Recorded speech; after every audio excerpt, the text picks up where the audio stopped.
Don't go to a museum with a destination. Museums are wormholes to other worlds. They are ecstasy machines. Follow your eyes to wherever they lead you, and the world should begin to change for you. Dr. Y.S. Rajshekhara Reddy Telangana State Archeology Museum is a museum located in Hyderabad, India. It is the oldest museum in Hyderabad. Archaeologist Henry Cousins first explored the site in the beginning of the 19th century, and around 1940, the mound was excavated under the supervision of Nizam of Hyderabad.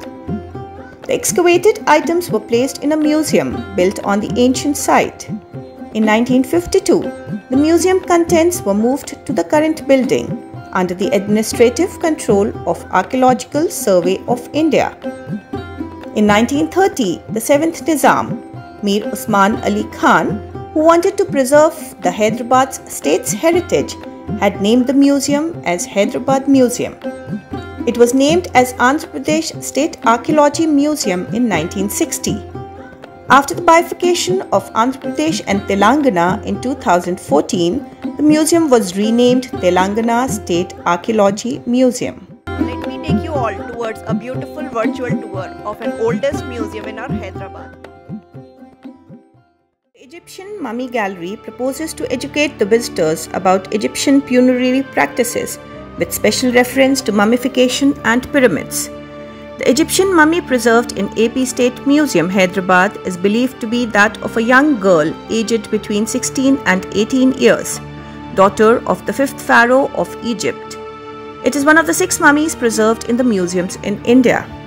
This was brought by Nazir Nawaz Jung, the son-in-law of Mir Osman Ali Khan, the 6th Nizam of Hyderabad in 1920s for a throwaway price of £1,000 and gifted to Mir Osman Ali Khan, the 7th Nizam of Hyderabad, who in turn donated it to Hyderabad Museum when it was opened in 1930.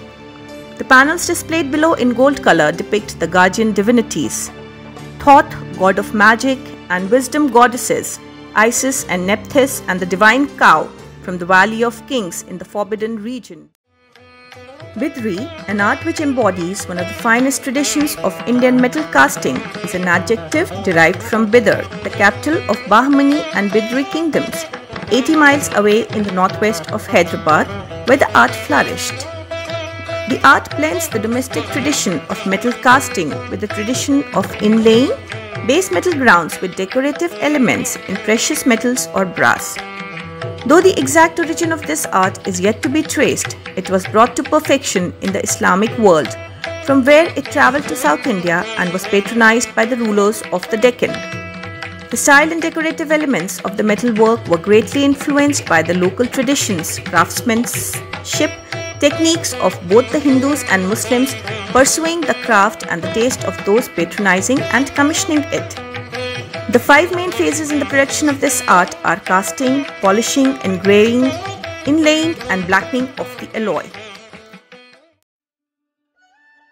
Porcelain was first produced in China around 600 CE. The skillful transformation of ordinary clay into beautiful objects has captivated the imagination of people throughout history and across the globe. Chinese ceramics, by far the most advanced in the world, were made for the imperial court, the domestic market, or for export. The Chinese used the word "si" to mean either porcelain or stoneware, not distinguishing between the two. In the West, porcelain usually refers to high-fired white ceramics, whose bodies are translucent and make a ringing sound when struck. Stoneware is a tougher, non-translucent material fired to a lower temperature. A number of white ceramics were made in China, several of which might be termed porcelain. The northern porcelains such as Dingware were made predominantly of clay rich in kaolin. In southern China, porcelain stone was the main material. At the imperial kilns of Jingdezhen, Jiangxi province, kaolin was added to porcelain stone. In Fujian province on the coast and east coast of Jiangxi, porcelain stone was used alone. Mixed fabrics with patterns brocaded with silk over the surface are known as himroos. Aurangabad is the hometown of himroo. The origin of himroo at Aurangabad was linked with the advent of Muslim rule in southern India. In 1656, Aurangzeb established his Deccan headquarters at Aurangabad and, along with the center of administration with weavers, must have settled at that town. Thus, Himru is an antique and traditional art that came down from generations of artisans in India. The Himru cloth was very popular among the Nawabs, and the craft had a flourishing period of 200 years. Later on, the Nizam's government took positive steps to the development of this craft. Orders were regularly placed from the royal palace for the Himru fabric. Cannons were known to have been used first by the Rajas of Vijayanagar against Muhammad Shah Bahamani in the 14th century. The Portuguese were known to have introduced the manufacture of cannons in India. Baburnama also refers to the manufacture of cannons. Cannons were of several types and were mounted on elephant, horses, carriages carried by men and on boats. They had fanciful names like Fateh Jang, Jange Bali, Sher Dahan, Laila Majnu, etc. Importance was given to placement of cannons in battlefields, and their movement was ceremonious. The Asaf Jahi dynasty, which succeeded the Mughals in Deccan, also had a good artillery collection, and a number of foundries were set up in and around Hyderabad.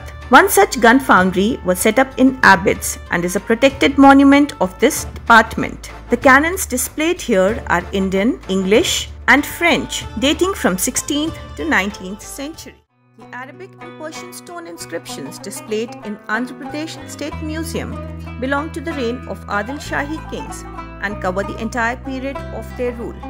The earliest inscription is dated 1506 and belongs to the reign of Ismail Adil Shah. There is an inscription belonging to the reign of Mallu. The fourth king of the dynasty, Ibrahim I, is not represented, but his successors, Ali Adil Shah, is represented by an inscription dated 1566. There are three inscriptions relating to the reign of Ibrahim II, while Muhammad Adil Shah and Ali II are represented by one inscription each. The excavator recovered 3 relic caskets, one from the dome and 2 from the relic chamber at the base. A small casket of soapstone was found from the debris. The relic caskets found at the base were decorated with lotus flowers and petals. One is made of soapstone, while the other 2, smaller in size and peach shape, are of green phyllite. In the center of the lid of relic casket is a hole surrounded by radiating 7 petals. The outer circle has overlapping petals, which are framed in the border with radiating lines. This unique feature of the relic casket is that it has a hole in the center instead of a knob, which is mostly found in relic caskets. The hole in the lid of the large relic casket is covered with the lid of a small peach-shaped relic casket having 3-tiered knob from which petals radiate. The depiction of lotus flower is very common in the early Buddhist art of Gandhar. The world-famous Buddhist tomb at Ajanta in Aurangabad district of Maharashtra state lies in a horseshoe-shaped chain of hillocks amidst beautiful scenery. The paintings on the walls and ceilings of 29 Buddhist caves are unique for the conception of colors and admirable drawings depicting the Buddha's doctrine, great events and Jatak stories of Lord Buddha, besides the socio-cultural life of the people in ancient India. These paintings are datable to 21st century BC to 67 centuries AD. These caves were accidentally discovered by the British soldiers in the year 1819, and later the description of these caves appeared for the first time in the Transactions of the Royal Asiatic Society in the year 1829. Abdur Rahman Chughtai was a painter and intellectual from Pakistan who created his own unique, distinctive painting style influenced by Mughal art, miniature painting, and Islamic art traditions. He is considered the first significant modern Muslim artist from South Asia and the national artist of Pakistan. He was given the title of Khan Bahadur in 1934, awarded Pakistan's Hilal-e-Imtiaz in 1960, and the Presidential Medal for Pride of Performance in 1968.